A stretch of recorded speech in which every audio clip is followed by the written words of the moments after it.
दी कि इटली में जो तहकीकात हो रही है उसके अंदर इंडिया के साथ जो कॉन्ट्रैक्ट हुआ है उसकी भी तहकीकात हो रही है। एक प्रिलिमिनरी इंक्वायरी ऑर्डर करी गई सीबीआई द्वारा 25 फरवरी 2013 और वापस AK एंटनी साहब जो उस समय रक्षा मंत्री थे, उन्होंने दिसंबर 9, 2013 को अपने स्टार्ड क्वेश्चन 55 के माध्यम से उन्होंने सबको बताया कि प्रिवेंशन ऑफ करप्शन एक्ट और कई सारे और एक्ट में air chief marshal retired SP Tyagi ji और 18 और लोगों के ऊपर एक्यूजेशन लगाए गए।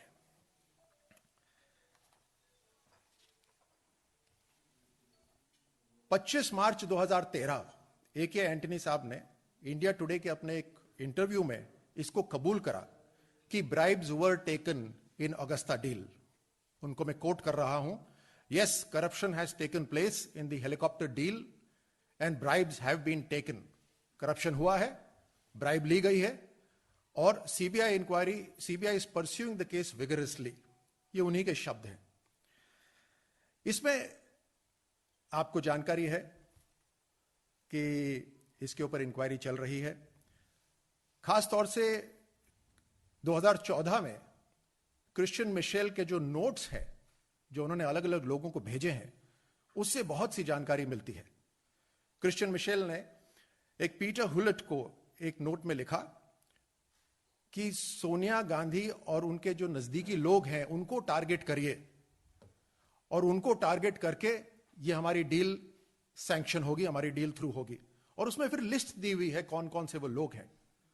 उसमें अहमद पटेल साहब का भी नाम है और कांग्रेस के सब वरिष्ठ नेताओं के उसके अंदर नाम लिखे गए। यहां तक कि उसमें यह भी लिखा है कि पेमेंट किस प्रकार से अलग अलग 4 भागों में बांटा गया है और उसमें उन्होंने AF एब्रिविएशन है, उसके अंदर लिखा है BUR एक एब्रिविएशन है, उसमें लिखा है POL यानी पॉलिटिशियंस, उसमें लिखा है, उसमें अहमद पटेल साहब का भी नाम है और कांग्रेस के सब वरिष्ठ नेताओं के उसके अंदर नाम लिखे गए। यहां तक कि उसमें यह भी लिखा है कि पेमेंट किस प्रकार से अलग अलग 4 भागों में बांटा गया है और उसमें उन्होंने AF एब्रिविएशन है, उसके अंदर लिखा है BUR एक एब्रिविएशन है, उसमें लिखा है POL यानी पॉलिटिशियंस, उसमें लिखा है अक्यूज्ड है। उनसे जो पूछताछ करी गई, इन सभी को जब जोड़ा जाता है तो बहुत सी बातें रिवील होती हैं। जैसे अपने कम्युनिकेशन के अंदर क्रिश्चियन मिशेल लिखते हैं 28 अगस्त 2009 में, we have pressurised the prime minister through the party elite. हमने प्रधानमंत्री को के ऊपर दबाव बनाया है पार्टी के वरिष्ठ लोगों द्वारा। वो लिखते हैं कि उनकी एक मुलाकात हुई एक इटालियन लेडी के बेटे से, इटालियन लेडी सन। उन्होंने कहा कि वो जो बेटा है वो अगला प्रधानमंत्री बनेगा और पार्टी अपनी ताकत में दिनों दिन बढ़ती जा रही है। और उन्होंने कहा कि उन बेटे से मुलाकात करके उनको कहा गया कि अपनी मां से उनको वो समझाएं इस बात को कि ये डील थ्रू होनी चाहिए और उन्हें यकीन है कि ये डील थ्रू होगी। आगे ये भी लिखते हैं कि the political elite is consistently helping Agusta Westland. जो पार्टी के जो प्रमुख और वरिष्ठ लीडरशिप है, नेता है, वो लगातार अगस्ता वेस्टलैंड को पूरी तरह से मदद कर रहे हैं by intervention through prime minister's office and defence minister and lobbying to put pressure on finance minister. कहते हैं कि प्रधानमंत्री के दफ्तर के ऊपर दबाव बनाया जा रहा है इन एलीट जो पार्टी के वरिष्ठ नेता हैं उनके द्वारा, और केवल प्रधानमंत्री नहीं, फाइनेंस मिनिस्टर और डिफेंस मिनिस्टर के ऊपर भी दबाव बनाया जा रहा है। 2 स्ट्रीम्स हैं पेमेंट के। एक स्ट्रीम है जो गीडो हेश्के, एक मिडलमैन है, वो इस अगस्ता वेस्टलैंड कंपनी के अंदर ही काम करते हैं, और दूसरे जो धारा है पेमेंट का वो है मिशेल, क्रिश्चियन मिशेल, और उसमें वो साफ शब्द लिखते हैं फैमिली, FAM, और उसको अब कंफ्यूज करने की कोशिश करी जा रही है कि फैमिली, आप जानते हैं कि जब एक वरिष्ठ पार्टी की बात करते हैं, उस पार्टी के अंदर एक इटालियन लेडी के बेटे की बात करते हैं, तो कौन सी पार्टी की बात हो रही होगी? और उसमें वो फैमिली जब वर्ड आता है तो वो एयर चीफ मार्शल त्यागी की फैमिली तो नहीं हो सकती। तो ये सारा का सारा घटनाक्रम, और खासतौर से जहां शब्द AP लिखा है, उन्होंने अपने जो बयान उन्होंने दिया है उसमें भी बोला है कि ये अहमद पटेल है। फैमिली, FAM जो लिखा है वो फैमिली है, और टोटल जो पेमेंट होना है वो 700 करोड़ रुपए पेमेंट होना है।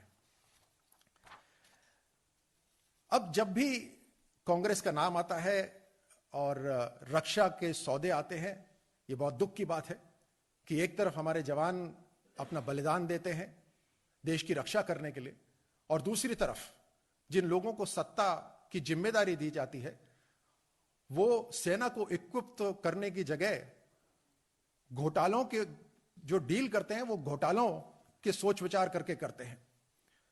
जहां जीप घोटाला, बोफोर्स घोटाला, टाटा ट्रक घोटाला, स्कॉर्पियन पनडुब्बी घोटाला से अब अगस्ता वेस्टलैंड घोटाला, ये सारे के सारे कांग्रेस के समय और सारे के सारे रक्षा मंत्रालय से संबंधित ये घोटाले। ये 3000 करोड़ रुपए का अगस्ता वेस्टलैंड VVIP हेलीकॉप्टर का घोटाला का मैंने आपको सामने विवरण दिया अभी। कल रविशंकर प्रसाद जी जो हमारे वरिष्ठ मंत्री हैं, उन्होंने भी एक प्रेस वार्ता करी थी, और प्रेस वार्ता करने का मकसद था कि कांग्रेस पार्टी के जो वरिष्ठ लोग हैं, सोनिया गांधी जी, राहुल गांधी, इस घोटाले पे अपने बड़े नेताओं का नाम आने पर स्पष्टीकरण दें, जवाब दें। लेकिन अभी तक चुप्पी और खामोशी ही मिली है वहां से। इस चुप्पी का मतलब हम क्या समझें? इस चुप्पी का मतलब पूरा देश क्या समझे?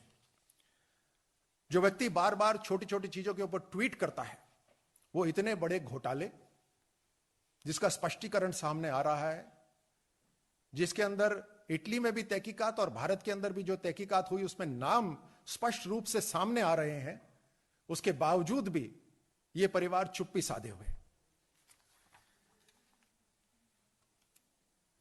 रक्षा डील में सीधे सीधे कांग्रेस के घोटाले। क्या कारण है कि कांग्रेस घोटालों के साथ हमेशा रक्षा डील करती है? क्या कारण है कि राहुल गांधी जी अभी तक चुप हैं? मैं आग्रह करता हूं कि इस बात पर स्पष्टीकरण दें, इस बात पर जवाब दें। अपने वरिष्ठ नेताओं जिनके नाम आ रहे हैं उसके ऊपर देश को जागृत करें। राफेल के ऊपर बार बार कहते हैं, सुप्रीम कोर्ट ने भी राफेल को ठुकरा दिया है, लेकिन अगस्ता वेस्टलैंड जिसके ऊपर इतनी तहकीकात हुई है उसके ऊपर राहुल गांधी जी बिल्कुल चुप्पी साधे हुए हैं, खामोशी साधे हुए हैं। आपके माध्यम से भारतीय जनता पार्टी ये उम्मीद करती है कि एक पुरानी पार्टी रही इस देश की इतने बड़े घोटाले के ऊपर स्पष्टीकरण दे। राहुल गांधी जी या सोनिया गांधी जी इसके ऊपर अपना बयान रखें। जनता ने तो बखूबी देख लिया है किस तरह से कांग्रेस में बार बार घोटाले हुए, किस तरह से रक्षा को सामने प्रमुखता से न रखकर रक्षा के सौदों में घोटाले को प्रमुखता पर रखते हुए काम करा गया। हर बार, एक नहीं दो नहीं, बार बार आपके सामने विस्तार से सारे घोटाले रखे।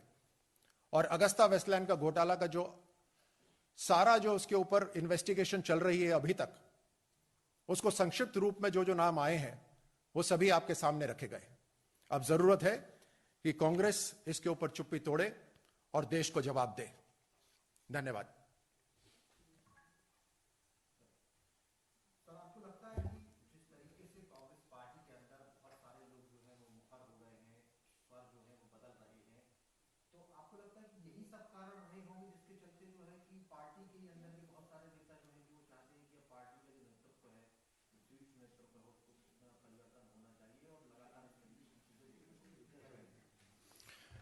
देखिए, इतना स्पष्ट है कि यह कांग्रेस के काम करने का तरीका है, जहां पर जो फर्स्ट फैमिली है उनकी, उसके ऊपर ना मीडिया वाले कुछ लिख सकते थे, ना उनका नाम कहीं आ सकता था।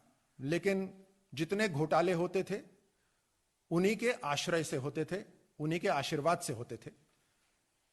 क्योंकि एक पार्टी जो इस तरह से एक परिवार चलाता है, उसमें जो भी काम होता है वो उस परिवार के इशारे पर ही होता है। इससे पहले भी अगस्ता वेस्टलैंड का नाम आया था। राजीव गांधी जी जब प्रधानमंत्री थे, उस समय 20 वेस्टलैंड हेलीकॉप्टर खरीदे गए थे। एक हेलीकॉप्टर का क्रैश हुआ, उसके बाद एक इन्वेस्टिगेशन हुई, और इस इन्वेस्टिगेशन के बाद 19 हेलीकॉप्टर जो पवन हंस के पास थे वेस्टलैंड के, उनको सबको ग्राउंडेड कर दिया गया। तो यह पहली बार नहीं है, यह बार बार हुआ है और एक ही परिवार के इशारे पर हुआ है। और इसलिए जरूरी है कि आज देश जब जागरूक होता जा रहा है हर चीज से, आप सबके माध्यम द्वारा, यह परिवार जवाब दे।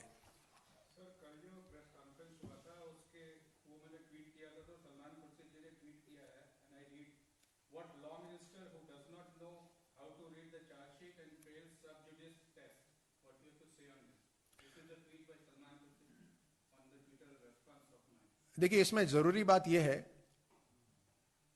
कि जिससे सवाल जवाब हो रहे थे वो विटनेस क्या कह रहा था, और उस विटनेस ने जो बयान दिए हैं, उस बयान में जिस जिस लोगों के नाम आए हैं, अब तहकीकात यह हो रही है कि उन लोगों के साथ कौन कौन कनेक्टेड था, उन लोगों के ऊपर आशीर्वाद किन किन लोगों का था। यह बहुत गहरी इन्वेस्टिगेशन होती है, जिसमें एक देश नहीं, दूसरा देश भी इन्वॉल्व होता है, उस दूसरे देश की कंपनियां इन्वॉल्व होती हैं।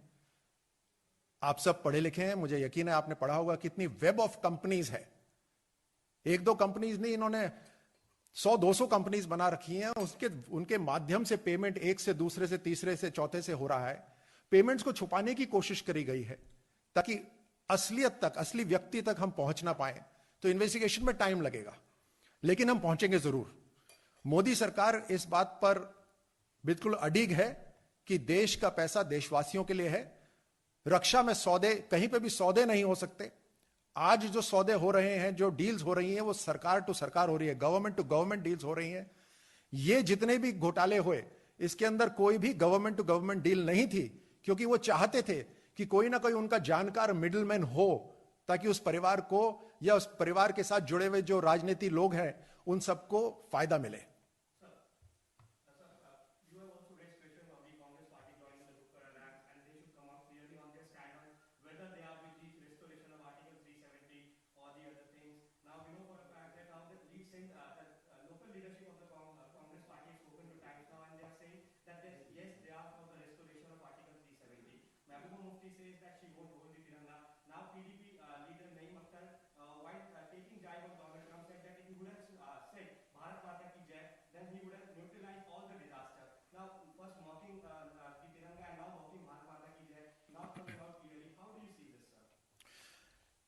कांग्रेस पार्टी और कुछ एक जो डायनास्टी लेड पार्टीज हैं, जो पार्टियां परिवारवाद को बढ़ाती हैं, वो देश को कैसे बढ़ा सकती हैं?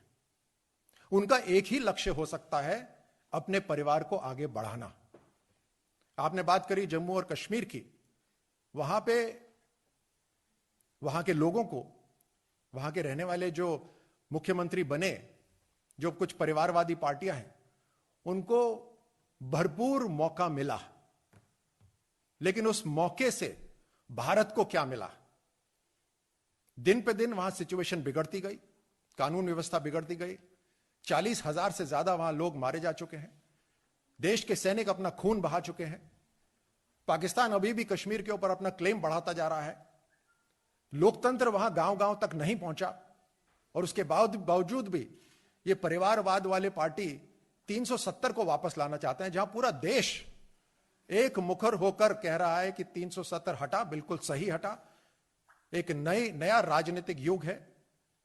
एक नई तरीके से जम्मू को, कश्मीर को और लद्दाख को देश के मेनलैंड के साथ मुख्य धारा में जोड़ने की लोकतांत्रिक कोशिश हो रही है। उसको जो जो रिजेक्ट करते हैं, भारत उन सबको रिजेक्ट करता है।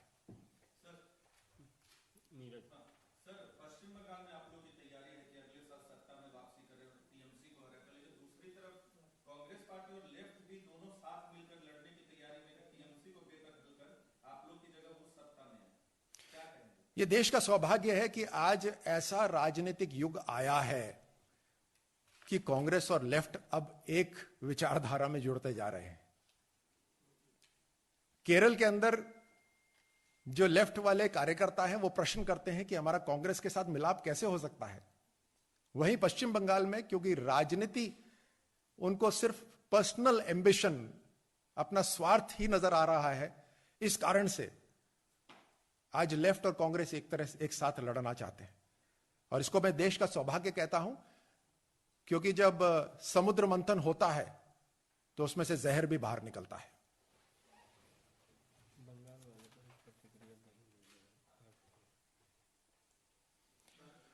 यह भी बिल्कुल बात स्पष्ट है कि, और सब लोग जानते हैं, मैं मीडिया वालों से जब, मित्रों से जब बात करता हूं, मैं मीडिया के अपने मित्रों से जब बात करता हूं, सब ये कहते हैं कि बिहार का चुनाव तो हो गया, और सब जानते हैं कि उसी समय एक विदेशी राज्य में भी एक चुनाव हो रहा था, लेकिन बिहार का चुनाव, हमारे देश का चुनाव पूरे नॉन वायलेंट तरीके से हुआ, जो कि पूरे विश्व के लिए एक उदाहरण है।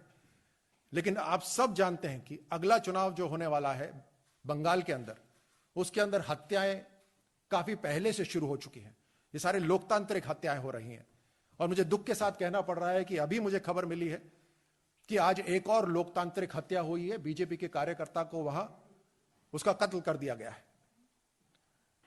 ये लोकतंत्र के लिए बहुत शर्मनाक बात है। और आपके माध्यम से मैं चाहूंगा कि देश जागरूक हो इस बात से भी कि किसी चुनाव के अंदर और किसी विचारधारा को रोकने के लिए व्यक्तियों की, कार्यकर्ताओं की हत्या ये भारत की जनता स्वीकार नहीं करेगी। आप सबको बहुत बहुत धन्यवाद इस प्रेस वार्ता में शामिल होने के लिए। Thank you. अब वो अलग से बात कर लेंगे अब राजस्थान।